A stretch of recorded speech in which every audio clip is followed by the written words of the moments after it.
Eu sou a Imara Lima e eu estou aqui para apresentar para vocês mais uma edição da segunda temporada do Cine Arte Variety. Hoje vocês vão ver uma entrevista exclusiva com Cristiane Jatahy. Ela esteve aqui em Veneza para receber o Leão de Ouro pela sua carreira na 50ª edição da Bienal de Teatro. Foi um sucesso, foi maravilhoso, eu senti muito orgulho e a gente vai mostrar para vocês essa entrevista e também como é que foi a entrega do prêmio.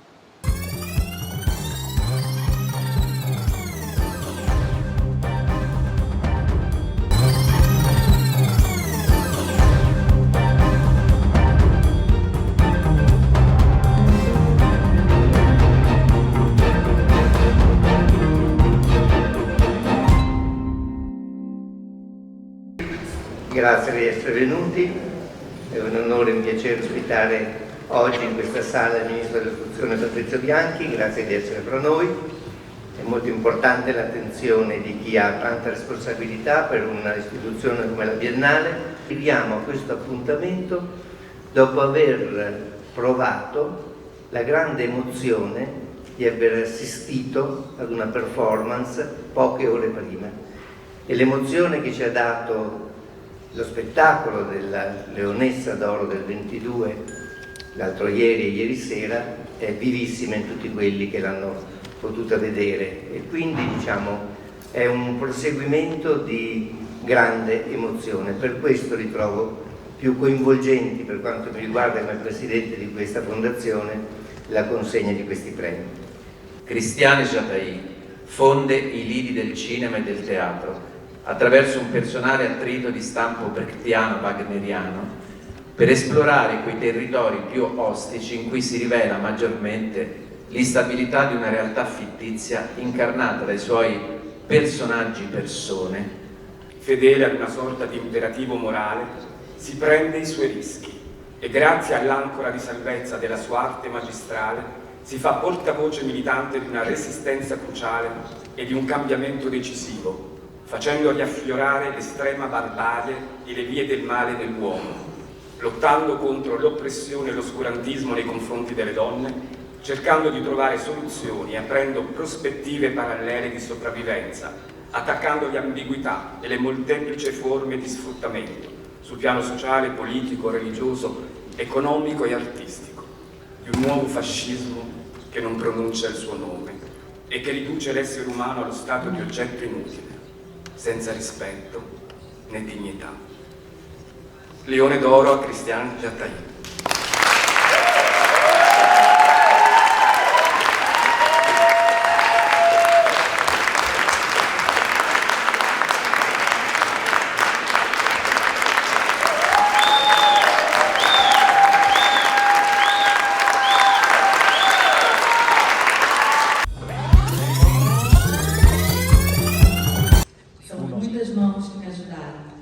Muitas mãos que me apoiaram e colaboraram nesses mais de 30 anos de criação. Teatro não se faz sozinho. E hoje eu trago comigo centenas de pessoas que estiveram e muitas ainda estão junto na construção do meu trabalho. Algumas dessas pessoas estão aqui hoje e antes de tudo eu quero dizer o meu muito obrigado a cada uma delas. Não é fácil escrever uma história artística consistente. E esse prêmio confirma e dá fôlego para as minhas escolhas. Escolhas que algumas vezes não foram entendidas. Como artista, como mulher, porque sabemos que ainda é mais difícil quando somos mulheres e latino-americana, nascida no Brasil, onde é preciso muita perseverança para continuar. É sempre sobre não desistir. Uma vez eu falei isso e repito. É sempre sobre não desistir.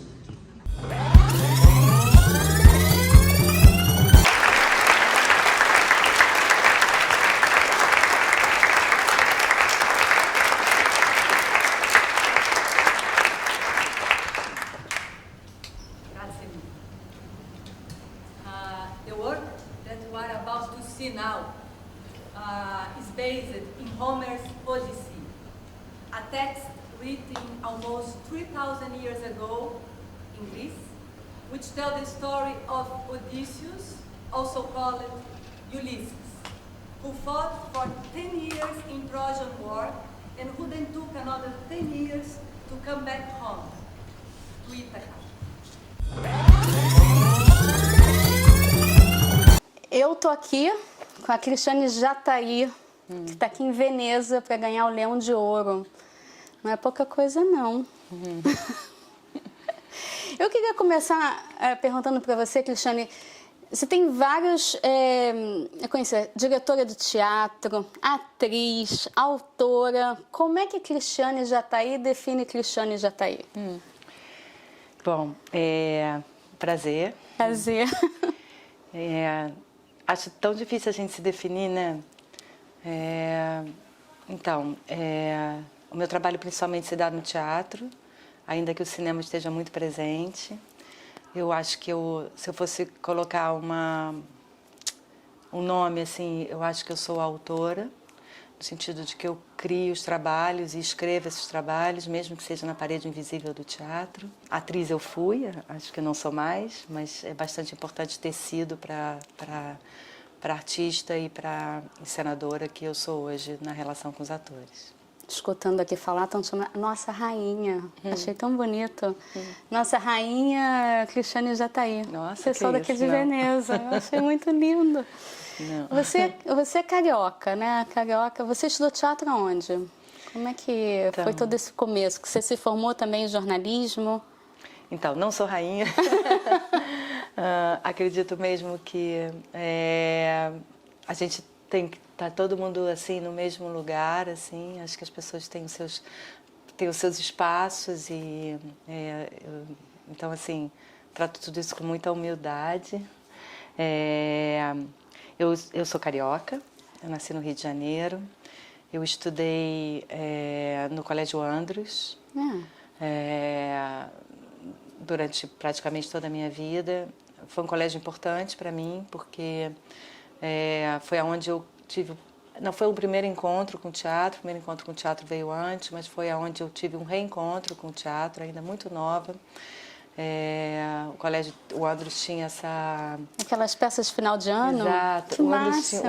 Andros tinha uma coisa muito legal, que era até o Miguel Falabella quem dava aula lá, e eles consideravam, era um curso extracurricular, mas muito valorizado e tal, assim, e que muitas pessoas saíram desse curso, muitas pessoas que fazem parte da minha geração e que hoje em dia, né, são pessoas, né, conhecidas como a Drica Moraes, por exemplo, Gustavo Gasparani, enfim, muitos e muitos outros, a Marisa Montes também. Então, o Andros foi um trampolim importante assim para essa escolha, né, do trabalho com teatro. E aí você perguntou se eu estudei jornalismo na PUC. Eu estudei jornalismo e depois fiz especialização em cinema. Também fiz arte e filosofia, também na PUC. E é isso, e fiz o curso técnico de teatro. Então, ou seja, toda a minha formação, num primeiro momento, se deu no Rio de Janeiro. E depois, eu já, ainda muito nova, vim estudar fora, na verdade, em Barcelona. E depois voltei para o Rio, enfim. Legal, né, esse negócio também. Eu estudei no St. Patrick's, não sei se você lembra do St. Patrick's, Sim, do claro, Leblon e do claro. Recreio. E também tinha o teatro lá, influenciou muito a minha vida, aqueles cursos, aquelas peças de final de ano, né? A gente pensa... Sem dúvida, né? Ele é uma oportunidade, na verdade, de você descobrir sensibilidades que, se você não tivesse esse espaço, talvez não descobrisse, né? Isso é muito legal. Agora, eu acho, o meu ponto de vista, você criou uma linguagem nova, né, para o teatro. A gente, hoje em dia, vê que a evolução do teatro, do meu ponto de vista também, começa a misturar muito cinema com o teatro. Mas você já faz isso dá tempo, você parece que estava na frente de todo mundo, né? Como é que foi esse namoro do teatro e do cinema? O que nasceu primeiro? Então, eu acho assim, acho que já existe há bastante tempo pessoas que trabalham com essa, principalmente na Europa, né, com essas duas linguagens. De fato, eu não me inspirei em ninguém especialmente. Acho que tem muitas formas do uso da ideia de cinema e vídeo no teatro, Para mim, a questão do cinema no teatro, ela é muito para além da questão da projeção, do uso da imagem. O cinema ele entra mesmo como um elemento dentro da minha dramaturgia, né, dentro do que eu estou criando, assim, como texto, vamos dizer assim. Eu comecei a trabalhar com projeção, ou seja, usar a ideia do cinema mesmo, claramente, como projeção e câmera em cena, a partir de 2011. Mas eu acredito assim, que desde muito antes eu já estava trabalhando com a linguagem de cinema, quando eu fiz, por exemplo, uma peça chamada Carícias, no Jockey Club, na inauguração do teatro. Era uma peça em que o público sentava em arquibancadas móveis e pantográficas que faziam a ideia de a câmera. Então também é cinema, né? Porque cinema não é só a imagem, né? Cinema também são todos os dispositivos que o constroem. Então sim, eu acho que tem um processo de descoberta de um trabalho de linguagem e estético que não é inspirado em algo assim, né, que vem de uma busca pessoal, mas que depois a gente vai encontrando pares e pessoas que trabalham com questões parecidas, mas nunca igual, assim. Como é que é esse teu processo criativo? Você tem uma ideia, você pega um texto... Porque, especialmente nesse espetáculo que se apresentou ontem, né, me deu uma curiosidade enorme. Eu falei, o que nasceu primeiro aqui?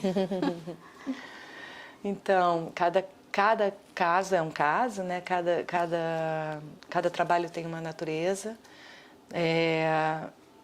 Eu sempre começo... Eu acho que primeiro vem as questões. Algumas vezes vem através do texto, mas algumas vezes vem a questão que eu estou querendo tratar. Às vezes é uma ideia, um insight.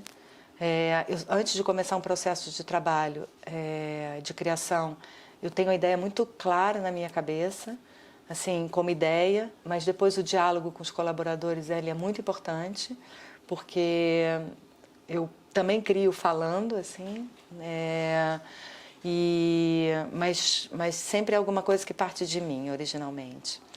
E quando eu falo da ideia, eu não falo só a ideia de fazer a Odisseia, né? Eu falo da ideia e do conceito que está incluído nela, né? Então, por exemplo, no caso do Agora que Demora, que você assistiu, ele é um díptico, né? E ele é originalmente, desde o começo, ele já vinha a ideia de ser um díptico, de poder tratar da questão da Odisseia em dois pontos de vista. Um ponto de vista da cena do teatro, em que a realidade influi na construção da cena, e o oposto, que é levar a ficção para a realidade e filmar. Então, e é sempre um desdobramento também de uma pesquisa, de uma linguagem que eu vou desenvolvendo, né? Eu li algumas coisas assim a seu respeito e falava muito dessa coisa da ficção e da realidade. E eu não conseguia muito entender, me dava assim, um certo bloqueio. Ontem eu tive assim, a clara visão, o que você queria dizer e como é belo. Aquele teu espetáculo me emocionou muito. E eu acho que faz assim...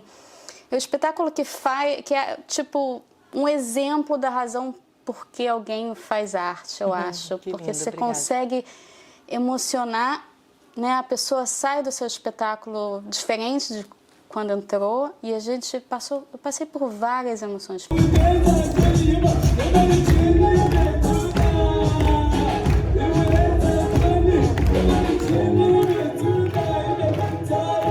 Felicidade, tristeza, pensamento, né? Reflexão.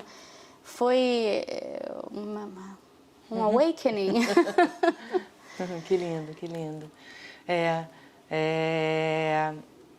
Acho que assim, pode ser político, pode ser emocional, pode ser belo, pode ser, né? Assim, o espaço da arte ele pode fluir de muitas maneiras, né? Assim, e esse espetáculo ele é muito importante mesmo, assim, para mim, acho que para todas as pessoas que participam, e tem uma coisa muito generosa em todas as pessoas que participam desse trabalho, porque, voltando ao início, assim, é realmente um trabalho sem hierarquia, né? Tá todo mundo ali, sem protagonismos, né? Assim, é um trabalho sobre um coletivo, né? Sobre muitos Ulisses, né? Sobre uma viagem juntos, e uma viagem que o público faz parte de uma maneira indissociável, né? Até porque o espetáculo acontece no público, né? Assim, o cinema está ali e o espetáculo acontece com e no meio do público, né? E cada um de nós traz um pouco das suas histórias, cada um de nós traz um pouco das suas odisseias para poder ajudar a iluminar assim, e contar a história da odisseia de pessoas que ainda estão vivendo as suas odisseias de uma maneira ininterrupta, né? Você usou uma palavra que eu achei importante, político e não político, eu acho, porque às vezes a gente vê uns trabalhos políticos que são pesados, que o seu, ele fala de uma forma política, passando uma mensagem com uma leveza e uma força que eu acho que ele atinge o objetivo. Isso também eu acho que é lindíssimo. Porque a política, na verdade, a gente pensa a política...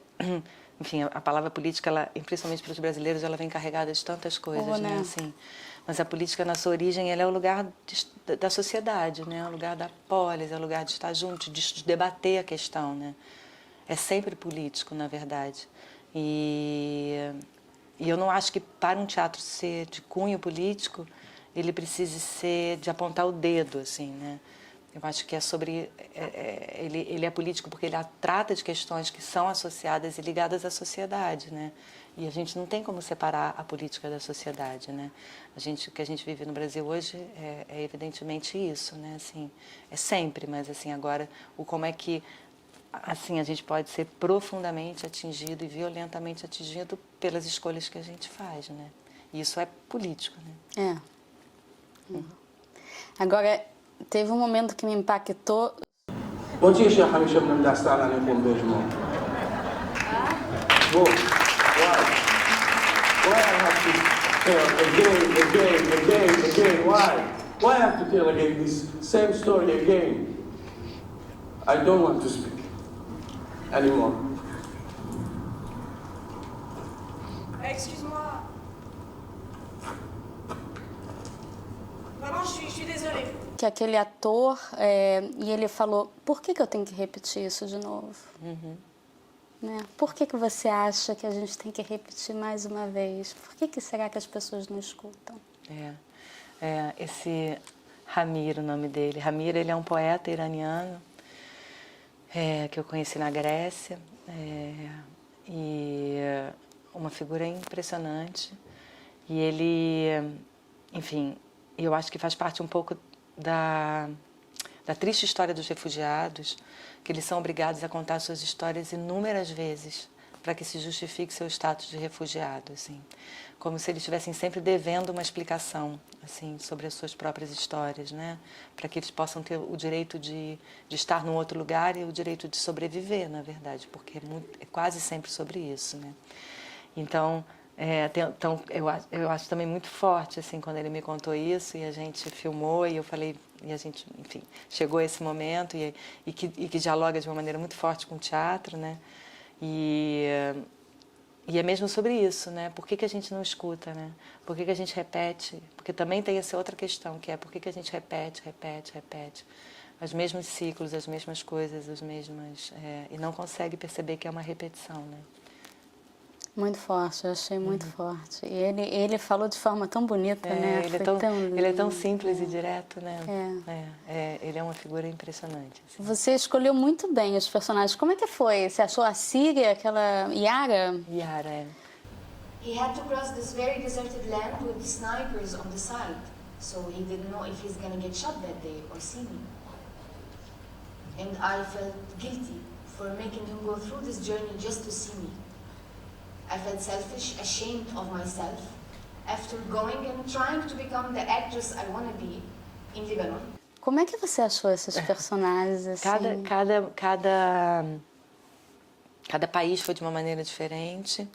O meu companheiro Thomas Walgrave, ele tinha alguns contatos nesses lugares, principalmente na Palestina e na África do Sul.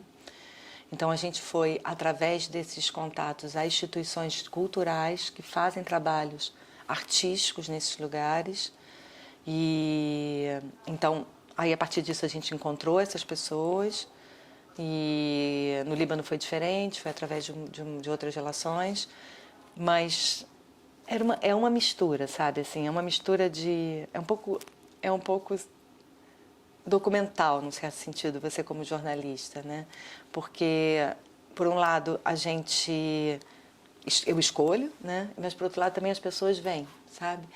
Yara mesmo é um bom exemplo, porque talvez seja o exemplo, porque antes eu sempre pedia 2 homens e uma mulher a cada lugar para a gente poder construir um pouco o que já era a dramaturgia e o roteiro que eu tinha escrito. E quando a gente chegou no Líbano era uma outra atriz que me foi proposta e está tudo certo. E a gente começou assim, teve um encontro e não lembro nem por que ela não pôde fazer. E aí surgiu a Yara. And every single day the guard he would come and say to me, today is not your day, and leaves. And the cell, it started closing on me. I was suffocating day after day. E era o lugar dela, né? E a Yara é um pouco simbólica nesse trabalho, porque a Yara, eu a conheci lá, e ela foi super importante, né? Tá lá no filme, é clara a importância dela. E depois eu a convidei para vir para o Brasil, para ir para o Brasil, para fazer a peça. Ainda ela foi com pedido especial, porque, né, ela tem o status de refugiada. Ela foi, e aí depois ela voltou para o Líbano, depois ela começou a viajar para a Europa, e acabou que ela casou com um brasileiro e ela está morando no Brasil. Então, assim, hoje em dia, o Brasil é a Ítaca dela, né? Legal. O Brasil tem essa qualidade, assim, né, de ser um lugar de receber as pessoas, e a gente não pode perder isso. Isso é lindo, né? Eu acho que isso, eu tenho, assim, meio que encho a boca para falar, porque a gente adora um turista, né? A gente adora receber as pessoas, né? A gente trata bem, tenta acomodar. Eu acho que isso é uma qualidade que o brasileiro tem, né? Eu acho que o turista, eu acho que as pessoas que vêm de fora, acho que o Brasil ainda tem que pensar muito sobre como ele trata os próprios brasileiros também, né? Assim, principalmente os povos afrodescendentes e os povos originários. Acho que assim não tem como a gente não falar disso, assim, né? Acho que é uma sociedade muito violenta contra quem a constrói, assim. Então, assim, o Brasil ele é tão hospitaleiro, assim, e ao mesmo tempo pode ser tão violento com quem o forma, né? Assim, então, eu acho que a gente está num momento, como brasileiros, assim, como país, num momento muito importante de reflexão e de virada, assim, para que a gente não repita mais uma vez as mesmas histórias, assim. Acho que já está muito na hora da gente ser um país mais justo, né? Você saiu do Brasil, você foi para a Espanha. Então, depois de 2011, o meu trabalho começou a ter muito... Eu viajei com um espetáculo, que é o Júlia, e a partir de então eu tive uma sequência de convites e viagens internacionais por causa desse trabalho. E aí, a partir disso, eu comecei a ser convidada também para dirigir alguns espetáculos dentro de grandes teatros europeus. Eu sou artista associada de uma série de teatros. Odeon, Paris, né? Chiquérrimo, que Odeon, massa. Paris, Sofia Zurich, o TNB, o Teatro Nacional de Bruxelas, foi meu parceiro há muito tempo, a Comédia de Genebra. Enfim, o Piccolo Teatro de Milão, estamos aqui na Itália. E aí, então, desde então, eu comecei a ter uma vida, assim, entre criar fora do Brasil e no Brasil. E nos últimos anos tenho criado muito, muito, muito aqui. E mostrado menos do que eu gostaria no Brasil. Eu quero realmente começar a conseguir levar o trabalho para o Brasil. Mas, assim, toda essa criminalização dos artistas no Brasil, que é extremamente violento e injusto, e o nenhum apoio, né, assim, que se tem, ou quer dizer, hoje em dia existem alguns apoios vindos no Rio de Janeiro, né, especificamente da Prefeitura do Rio, mas a gente, ou o Sesc São Paulo, que é sempre um lugar que, bom, me apoiou a vida inteira e que é um lugar de apoio para os artistas, mas assim, todo o apoio do governo federal não existe, né, nem para o teatro, nem para o cinema, nem para nada. Então, é muito, muito difícil, fora toda a crise que a gente está vivendo, ainda vindo com Covid, mas enfim, é mesmo um desejo e assim, eu vou levar assim, os trabalhos que a gente está fazendo aqui. Esse espetáculo a gente estreou em São Paulo, na verdade, com apoio do Sesc, e agora está viajando em todos os lugares. Então, é isso, assim, eu estou no mundo, assim, mas o Brasil está em mim, assim, então é inseparável. Ainda bem que o Brasil tem você que pode representar o Brasil, né? Eu acho que, assim, muito me honra, assim, ouvir isso. Acho que tem muitos artistas importantes brasileiros. Eu me sinto, assim, extremamente agradecida e feliz da trajetória estar sendo reconhecida. É muito trabalho, assim, não vem de graça, mas ao mesmo tempo a gente sabe que não é fácil, né? Assim, de repente ser olhada, ser visto, né? Assim, e então é o trabalho e ao mesmo tempo a sorte de ter tido a oportunidade de que vissem o que eu estava fazendo e que eu agora consiga continuar, assim, porque tantas pessoas param, né? Mas você é uma gênia, viu? Obrigada. É uma gênia. Obrigada. Queria te agradecer. Obrigada a você. Muito obrigada. É uma honra muito grande estar aqui com você hoje. Obrigada. Ter presenciado o seu sucesso ontem, o Standing Ovation de minutos e minutos, um teatro lotado, um espetáculo esplendoroso. Que totalmente, como você fala, sem fronteiras, né? Porque você mistura as línguas e todo mundo entende tudo, todo mundo participa, realmente não tem boundaries, né? Que eu achei muito fascinante. É porque, na verdade, é a gente que cria as fronteiras, né? Elas não existem. Bonito isso. Obrigada. Obrigada a você.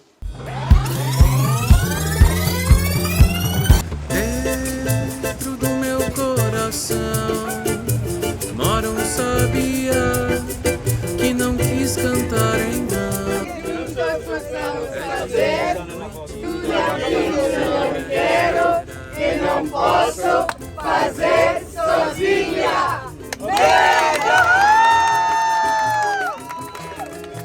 Quem sabe ela virá para ouvir o canto de um triste sabiá, calar meu pranto e se embalar.